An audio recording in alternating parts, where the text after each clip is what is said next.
Assalamualaikum warahmatullahi wabarakatuh. Alhamdulillahirabbil alamin wassalatu wassalamu ala asrofil anbiya'i wal mursalin wa ala alihi washabbihi rasulillahi ajmain. Amma ba'du.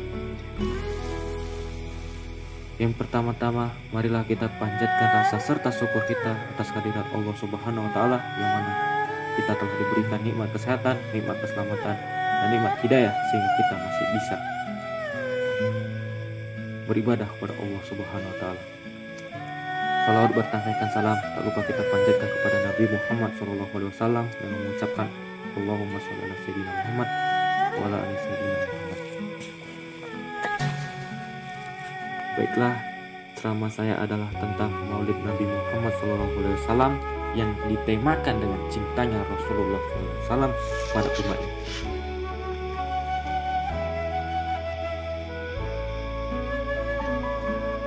Rabiul Awal adalah bulan Maulid Nabi Muhammad SAW. Bulan lahirnya Rasulullah Muhammad SAW menurut jumhur ulama tepatnya pada hari Senin tanggal 12 Rabiul Awal tahun Gajah, sebagaimana Ibnu Katsir rahimahullah sebutkan dalam Sirah Nabawiyah. Ada beberapa riwayat yang mengisahkan terjadinya sejumlah keajaiban ketika Nabi Muhammad dilahirkan. Pertama, jatuhnya 14 balkon dari istana Kisra. Kedua, padamnya api yang disembah oleh orang Majusi. Ketiga, hancurnya gereja-gereja di sekitar danau Sawah setelah sebelumnya danau itu sempit. Namun menurut Syekh Mahmud Al-Misri dalam Sirah Rasulullah, tiga peristiwa itu tidak berdasar dan tidak ada riwayat sahih yang membenarkannya.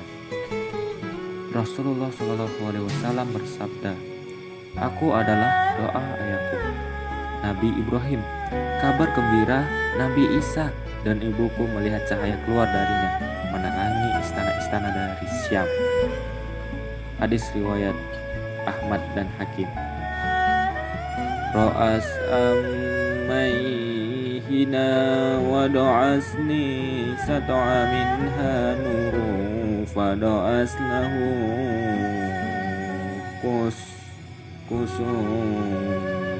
busra.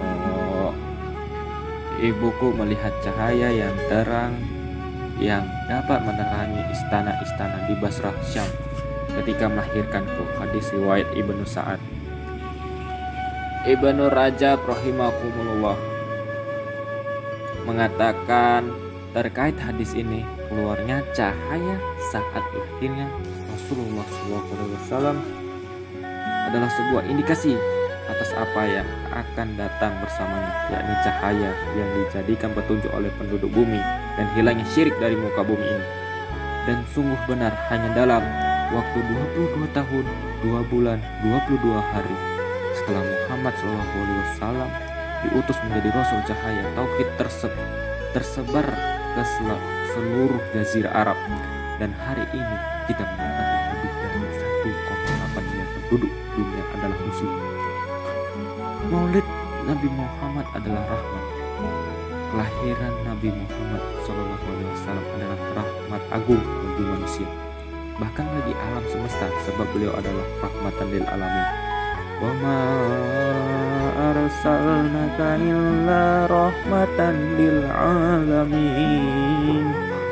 Dan tidaklah kami mengutus kamu melainkan untuk menjadi rahmat bagi semesta alam. Quran Surat Al-Anbiya 107. Sejak bayi, rahmat Rasulullah SAW sudah dirasakan oleh keluarga Halimah di Bani Sa'ad.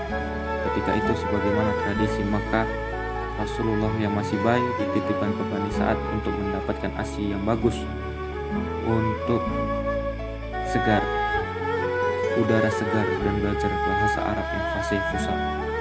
Halimah tidak merasa berat menggendong bayi Rasulullah SAW. Seketika itu pula ASInya yang semula tidak lancar menjadi lancar. Keledai yang dinaikinya berubah menjadi perkasa.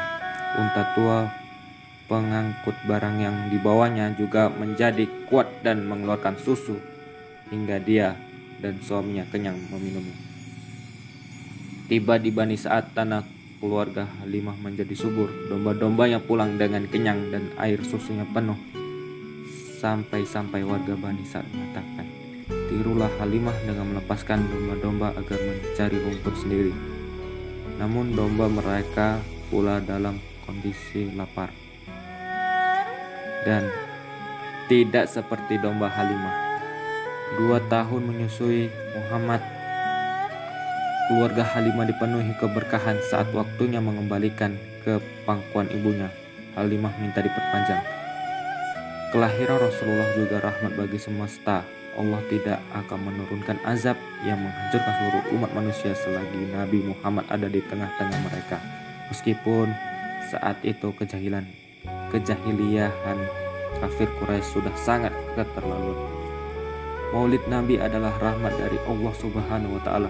Sebelum diangkat menjadi Rasul, beliau sudah memikirkan tentang umat manusia. Mengapa mereka tersesat?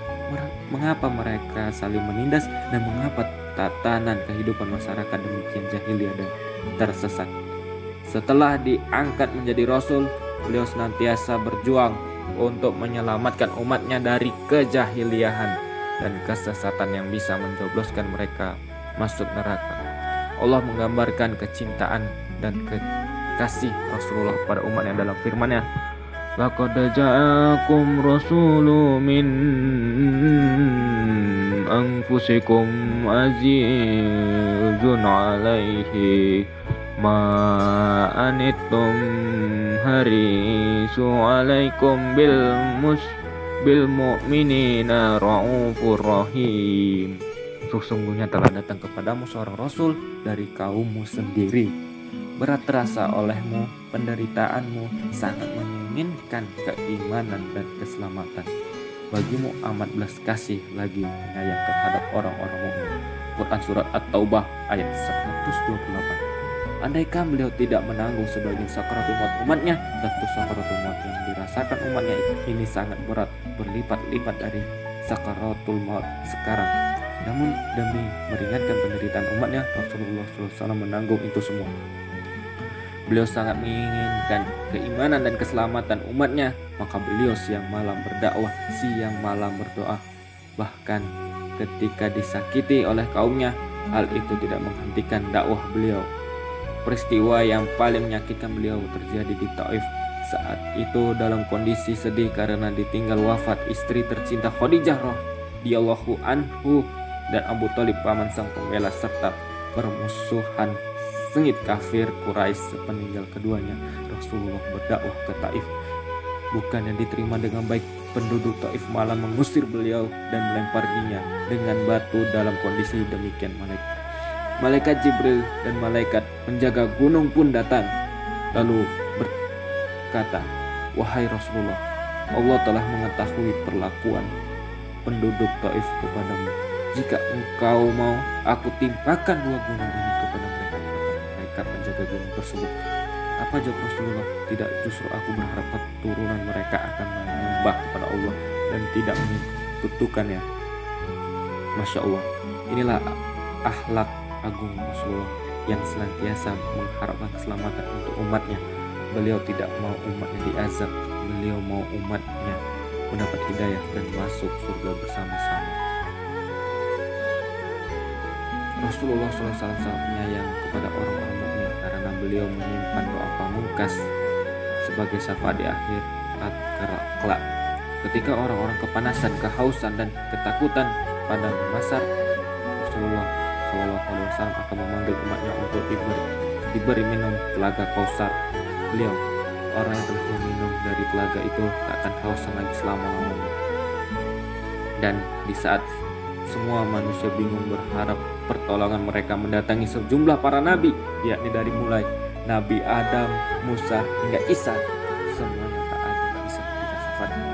Mereka semua datang pada Nabi Muhammad dan beliau pun memberikan syafaat kepada umatnya. Jika demikian besar cinta Rasulullah kepada kita, bagaimana cinta kita kepada beliau? Pada momentum peringatan Maulid Nabi ini, marilah kita merenung dan bermusahabah. Aulan nasi bi yaumal kiamati aksaruhum ala salat. Orang yang paling berhak mendapatkan syafaat di hari kiamat adalah orang yang paling banyak bersolawat kepada aku. Hadis riwayat Tirmidzi. Selanjutnya, sudahkah kita berusaha untuk meneladani beliau? Sebab cinta paling konkret kepada Rasulullah adalah dengan meneladani beliau. Laqad kana lakum fi Rasulillahi uswatun hasanah liman kana yarjullahu wal yaumal azira wa zarallaha kasiran. Sesungguhnya telah ada pada diri Rasulullah itu di suri teladan yang baik, yaitu orang yang mengharap rahmat Allah dan kedatangan hari kiamat, dan dia banyak menyebut Allah. Quran surat Al-Ahzab ayat 21. Meneladani beliau artinya juga otomatis kita mengamalkan sunnah-sunnah beliau. Apa yang Rasulullah perintahkan kita laksanakan, apa yang Rasulullah larang kita tinggalkan. Bukti cinta itulah juga membela kekasihnya. Maka ketika kita mengaku cinta Rasulullah, kita pun membela beliau. Ketika ada yang berusaha menghina beliau, kita lawan sebagai bentuk membela kepada Rasulullah SAW. Termasuk akhir-akhir ini ketika Presiden Prancis menghina beliau dengan mendukung penerbitan kartun Nabi Muhammad SAW sebagai Muslim yang mencintai Rasulullah. Bukti adalah pembela Rasulullah SAW. Baiklah, sekian ceramah saya. Saya akhiri. Wassalamualaikum warahmatullahi wabarakatuh.